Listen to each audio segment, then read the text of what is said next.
Oke, jadi balik lagi sama gue di sini. Ini adalah part 2. Jadi ya sudah, langsung saja kita ke part 2. Di soal nomor 6, materi kemampuan penalaran umum. Jadi, Hana Tulsit. Nah, sepertinya di bagian kedua ini atau part 2 dari KPU season 1 ini, season 2 deh, itu ada khasnya, yaitu pola gambar.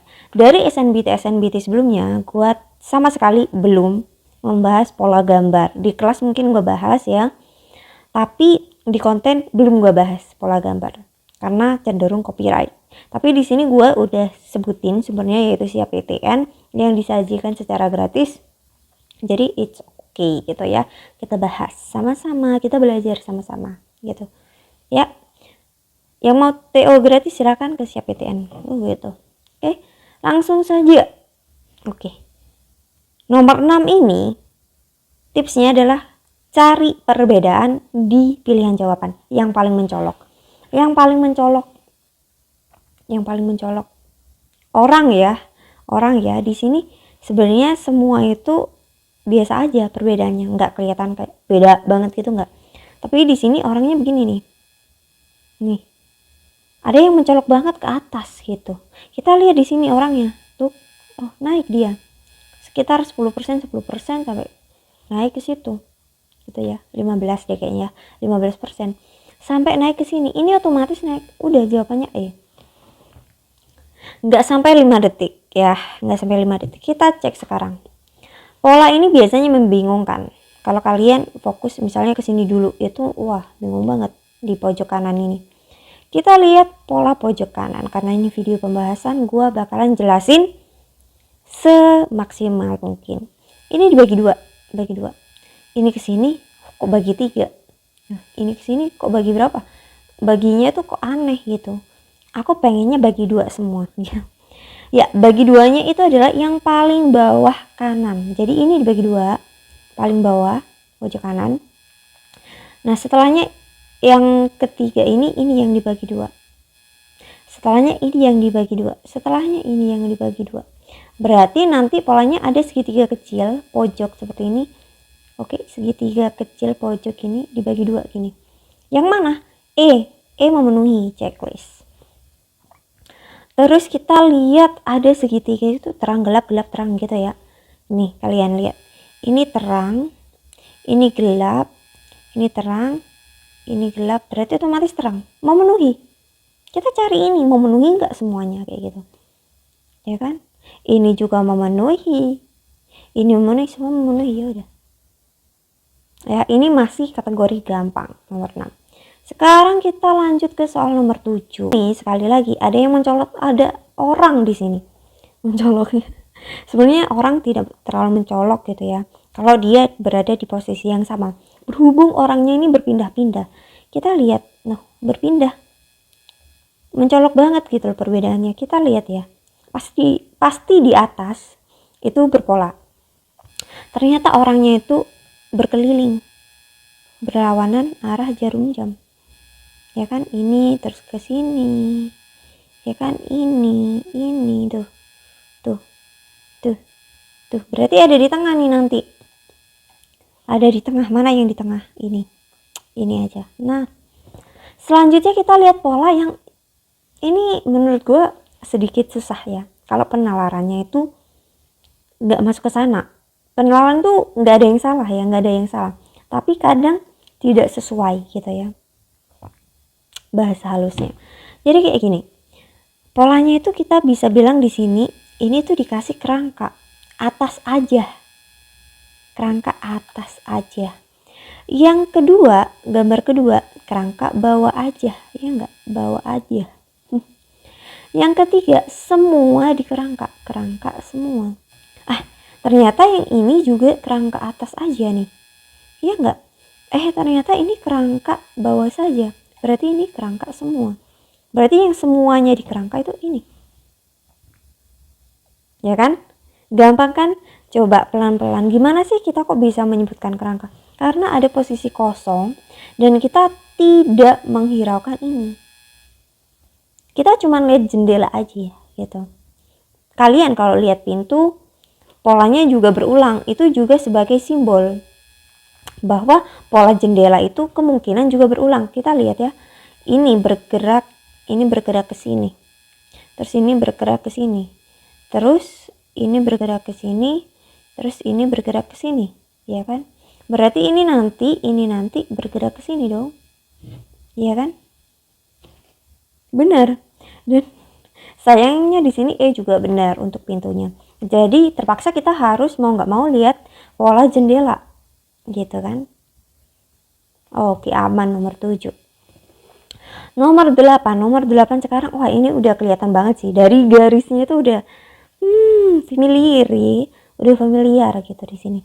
Ini nggak ada garisnya. Ini muncul nih 15%, di sini 30%, di sini katakanlah 45, gua ngarang banget. Ini 45, ini 75, berarti di sini 100%. Kita keep ya, di sini 100% dan kosong, bener. Yang 100% yang kosong, kita keep ini. Kita lihat pola ininya. Kanan, ini nggak ada, kosong. Ini ada kiri, ini ada keduanya. Berarti kalau ini ada pola balik lagi ke kanan, otomatis ini ke kiri dong. Kalau polanya berulang, gitu kan? Ini tingkat kesulitan SNBT itu gemesnya tuh di sini. Ada pola kedua dan kosong yang seolah-olah kita itu kayaknya nggak berulang deh ini pola. Kayaknya ada pola lain gitu, ya kan? Padahal konsepnya itu sesederhana berulang untuk sebuah gambar gitu ya. Kalau bilangan beda lagi. Untuk pola gambar berulang gitu. Ada 5 gitu. Kecuali 3 doang gitu. Oke, paham ya sampai sini. Jadi jawabannya apa tadi? B. Aman. Jadi ada 100% di sini. Ya kan? 75 tambah 15 masa 100 sih? Bukan. 75 tambah 15 itu 90 loh. Nah, baru ini 100% gitu. Benar ya, lompatnya 15%. Jadi kita lanjut ke soal nomor 9. Nah, loh.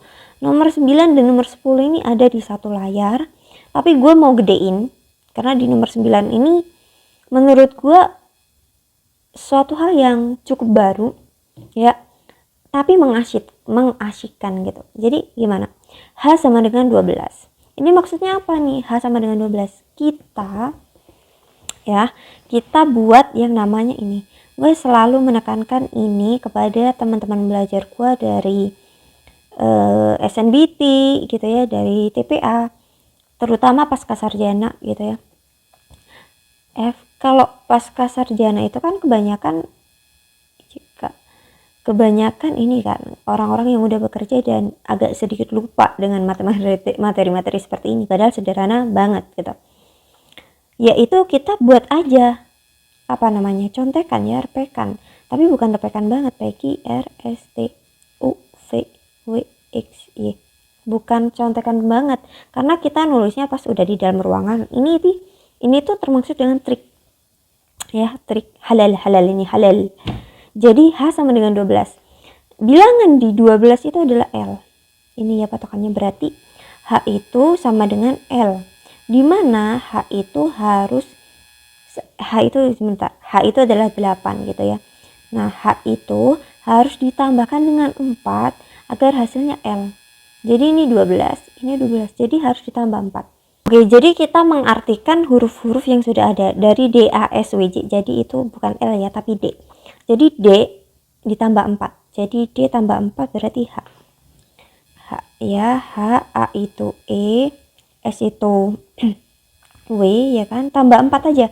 S, T, U, V, W gitu ya, tambah 4. W, terus W itu A, J itu N. Nah, hewan. Z itu D, E itu I, D, X, W, S, W, D. X itu apa? Y, Z, B, B, W itu A, S itu W ya, S itu W. Jadi kan ini udah mulai terbiasa nih, berarti W itu A, D itu mikir, bawah, hewan di bawah. EJE berarti ini. Oke. Wah, ini oke, gue sempilin di sini. Hewan di bawah ini Y, A, N, C, itu adalah G, yang S, T, T, E, R, M, udah ketebak, termasuk. E itu apa? I, N, E, C, T, A, nah udah ketebak, ini adalah udah ketebak. Hewan di bawah ini yang termasuk insekta. Agak melelahkan ya, tapi nggak apa-apa, kita pelan-pelan, kita harus terbiasa. Ini kenapa di ini? K, Q itu U, Z itu D, W itu A, kuda. Wuwi itu A, U itu Y, A ayam. X itu B, A itu E, nah B, L, oh ini ketebak, belalang. Sebenarnya ketebak sih, nggak mikir banget, nggak lama-lama banget deh kayaknya. D itu apa? D itu H. Nah, hewan awalan harimau. Ada R-nya setelah. Q, kita lihat Q, U, L, ular. Berarti yang insekta itu apa? Benar, ayam. Belalang ya. Ayam tuh unggas gitu. Kuda itu mamalia. Nggak tahu deh, takut salah lagi gue nih. Ular tuh reptil. Lanjut, berikut adalah beberapa kata yang diterjemahkan dari bahasa buatan. Kalian tahu kode-kode seperti ini? Gue pernah diajarin emak gue dulu tentang kode-kode, kayak kode jurnalistik gitu. Jadi kalau dulu kan jurnalistik memang menulis ya di kertas ya. Sekarang di HP kan, direkam segala macam, diketik. Sekarang itu dulu tuh di kertas. Jadi ada kodenya gitu loh, berita terbaru dikasih kode kayak gitu ya. Kayak diselipin setiap suku katanya itu V kayak gitu. Jadi misalkan malam, malam kayak gitu ya, itu kode-kode. Nah di sini bentuknya kodenya seperti ini. Kita mengartikan atau menerjemahkan ini itu ada di COC, itu ada di University World, itu juga ada. Kayaknya di University World deh gua taunya. Jadi kita cari tahu, terjemahin terhadap bahasa yang sama sekali kita nggak tahu. Kita lihat ini aja, ini ada kemarin, ada dua kata sama. Ini ada inak-unek gitu ya. Sama-sama kemarin, tapi kita lihat di sini nggak ada inak-unek, nggak ada pasangan inak-unek.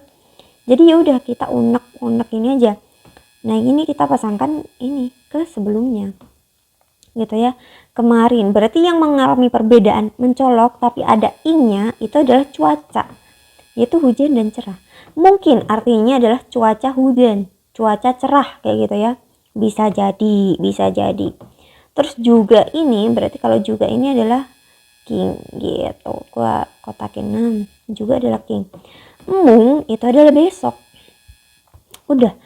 Nung inak mung king. King itu apa? King itu juga. Mung itu adalah besok. Nung ing itu adalah cerah. Besok juga cerah. Gampang kan? Mudah bukan? Semangat.